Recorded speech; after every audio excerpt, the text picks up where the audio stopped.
Okay, in part one of the perfect agent calendar, I went to the extreme level. That agent who's got no restrictions holding her back and can just go for her dreams without any concern for family obligations or anything. Like that person that was just so intense, maybe had the benefit of being single, young, and no responsibilities, and just wanted to go all in on their business. That was the example I gave in part one. If you didn't go and if you haven't watched part one, go check that out. I'm Byron, real estate investor and team leader. And on this video, I'm going to go through part two of the perfect agent calendar, or why it's perfect opportunity for you to utilize your calendar to your benefit as being a real estate agent. All right. So I talked about that agent that is getting up early, who's doing their training and their calls in the morning, and who's going out on appointments all day and then doing follow-up at night. And it was like, whoa, Byron, there is no time for anything else. Like, I have hobbies,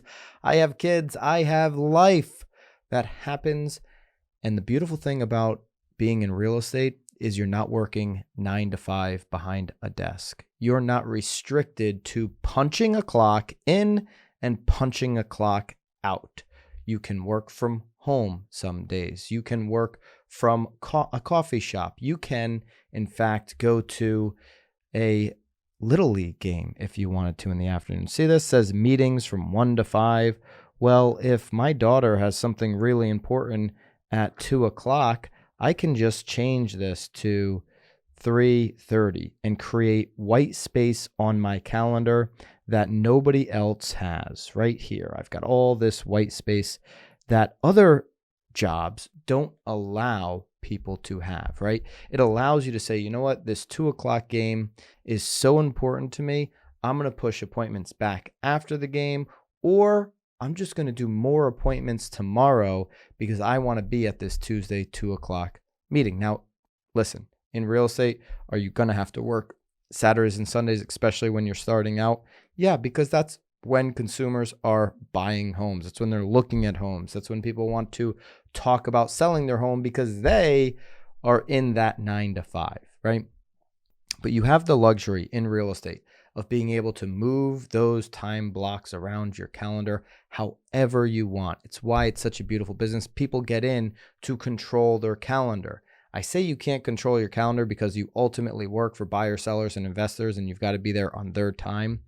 But in reality, you can adjust. Hey, would that investor not meet you at 3:30 on that Tuesday as opposed to 2 o'clock so that you can go to that game? Hey, my kid's game's at 2. I can shoot right over to the property and show you that investment property at 3:30. Absolutely. Go see your kid's game. I'll see you there at 3:30. It doesn't mean, what I mean by the luxury of like working your calendar doesn't mean like you can take 4 days off a week and expect to be successful, right? Not pick up your phone, not get back to people that want to buy and sell and invest, not reply to text. Like, you've got to do all that. You may be having to like walk off of the field and pick up the phone and call the investor like, hey, another one just came on the market. I got an alert. Let's go also see that at 4. You got an extra half hour? Yeah, I do. Great.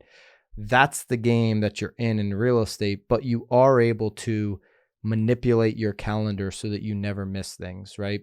You're able to do a gym session at noon when the gym is empty during the week because you're getting that workout in. You can move things. Maybe I gave the example in part one of having this morning routine, this beautiful morning routine with working out. Maybe you can't do that because you have kids, but you certainly could make all your calls after the kids get off, and at noon, you could go to the gym and then take a shower and then go out on all your appointments the afternoon and get your kids and do dinner after that. Like, you can really make this thing work with whatever your life obstacles give you. It doesn't mean, again, that you're going to be able to like work some 4-hour work week and get away with being successful in real estate. And you've got a lot of time in between the work, in between the appointments, right? You might be driving to an appointment, might be a half hour away, and you can make calls there, or you can call and make a doctor appointment. Everybody's got Bluetooth in their car, right? Maybe you're listening to an audiobook. There are a lot of in-between times of this hectic real estate work schedule that I think allow for everybody to be human and still live life. So wanted to make sure I gave you the part 2, one, so you didn't think I was a total nut job, and not to scare anybody away who does have obligations, who doesn't have the luxury of the few people that have no restrictions to their schedule. So hope that's helpful. If you enjoy this content, please consider subscribing to the channel. I'll see you on the next video. Thanks.